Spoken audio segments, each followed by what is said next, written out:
성경을 읽다 보면 가끔 이 이야기 어디서 본 것 같은데 싶은 순간이 있죠.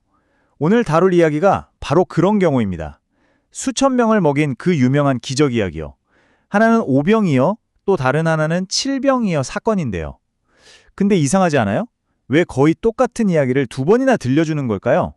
오늘 바로 이 이야기 속 미묘한 차이점들 안에 무엇가 숨겨져 있는지 한번 같이 파헤쳐 보겠습니다. 자, 보세요. 첫 번째 기적은 빵 5개와 물고기 2마리로 무려 5천 명을 먹였죠. 그리고 두 번째는요. 빵 7개와 생선 몇 마리로 4천 명을 먹입니다.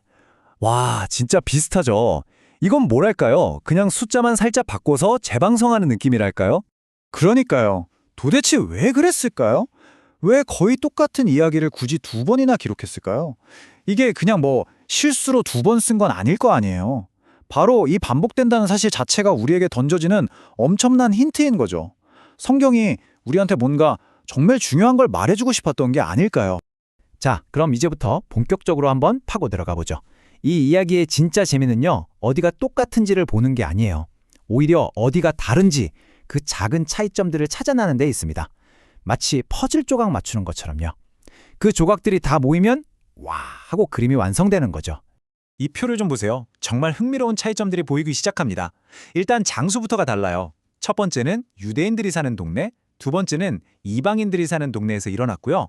또 누가 먼저 이 사람들 배고픈데 어떡하죠? 이 말을 꺼냈나?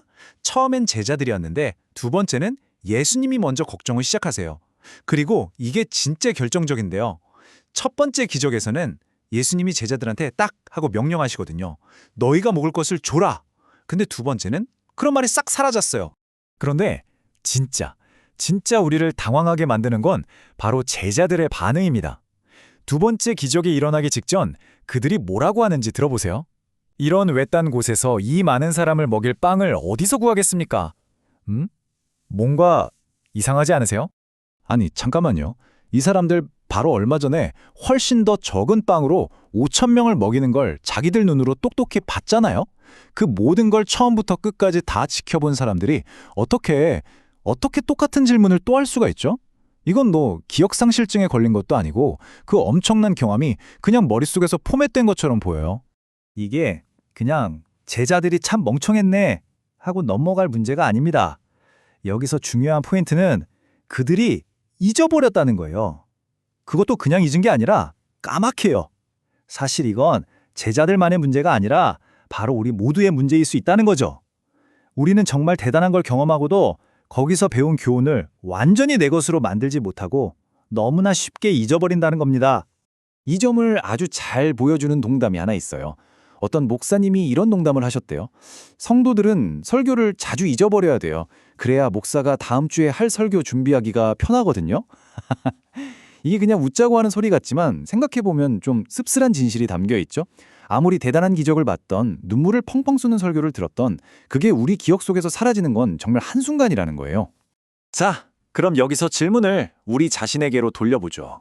제자들이 눈앞에서 벌어진 기적을 그렇게 쉽게 잊었다면 과연 우리는 어떨까요? 우리는 살면서 어떤 소중한 경험들, 중요한 교훈들을 잊어버리고 있을까요? 어쩌면 지금 내가 끙끙 앓고 있는 이 문제의 해결책이 이미 내가 겪었던 어떤 경험 속에 내가 까맣게 잊어버린 그 경험 속에 들어있을지도 모르는 일이죠. 그럼 어떻게 해야 할까요? 어떻게 해야 잊지 않을 수 있을까요? 드디어 이 이야기의 핵심이 나옵니다. 해답은 바로 태도의 변화에 있었어요. 단순히 지켜보는 구경꾼에서 직접 해보는 참여자로 바뀌는 것, 바로 이거였습니다. 태도가 어떻게 달랐는지 한번 비교해 볼까요? 한쪽은 그냥 예수님이 알아서 해주시겠지? 하고 팔짱 끼고 있는 수동적인 태도. 이게 바로 제자들이었죠. 반면에 다른 한쪽은 뭐예요? 제가 한번 해보겠습니다 하고 나서는 능동적인 태도. 제자들은 바로 이 선택지를 놓쳐버린 겁니다. 생각해보세요. 그 두 번째 기적의 현장은 단순히 배고픈 사람들 밥 먹이는 자리가 아니었어요. 제자들에게는 완벽한 실습 수업이었던 거죠.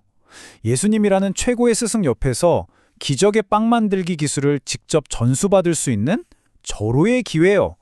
그런데 그 엄청난 기회를 제자들이 그냥 제 발로 뻥 차버린 겁니다. 그럼 제자들이 어떻게 했어야 했을까요? 사실 그렇게 어려운 것도 아니었어요. 일단 첫 번째 기적을 떠올리는 거죠. 아, 맞다. 우리 그때도 해냈지. 이렇게요. 그리고 자기들이 가진 빵 7개를 보면서 예수님한테 이렇게 물어봤으면 어땠을까요? 스승님, 혹시 저희가 지난번처럼 한번 해봐도 될까요? 성공하던 실패하던 그 과정을 한번 따라 해보려는 시도라도 해봤어야죠. 자, 이제 이야기가 거의 끝나갑니다. 결국 이 두 가지 기적 이야기는 우리에게 아주 중요한 질문 하나를 던지고 있는 셈입니다. 내 인생에서 비슷한 문제가 또다시 나타났을 때 나는 그냥 뒤에서 구경만 하는 구경꾼으로 남을 것인가? 아니면 제가 해볼게요 하고 소매를 걷어붙이면 참여자가 될 것인가? 제자들이 가졌던 이런 믿음을 구경꾼의 믿음이라고 부를 수 있을 것 같아요. 와, 저런 위대한 일은 분명 가능해 라고 믿기는 믿어요. 그런데 그건 저기 예수님 같은 특별한 사람이나 하는 거지 나는 아니야 라고 선을 긋는 거죠. 기적이 바로 눈앞에서 일어나고 있는데 거기에 동참하는 게 아니라 한 발짝 뒤로 물러서서 그냥 와 대단하다 하고 박수만 치는 태도, 이게 바로 구경꾼의 믿음입니다. 그래서 오늘 이 이야기를 마무리하면서 우리 스스로에게 꼭 던져봐야 할 질문이 바로 이겁니다. 여러분의 삶에 예전에 겪었던 비슷한 문제가 또 나타났을 때 여러분은 어떻게 반응하고 있나요? 그저 팔짱 끼고 서서 또 누가 기적처럼 해결 안 해주나 하고 기다리고 있나요? 아니면 지난번의 경험을 떠올리면서 지금 내가 가진 비록 작아 보이는 그것을 들고 이렇게 생각하고 있나요? 어쩌면 이번엔 내가 직접 해볼 차례가 아닐까? 하고 말이죠.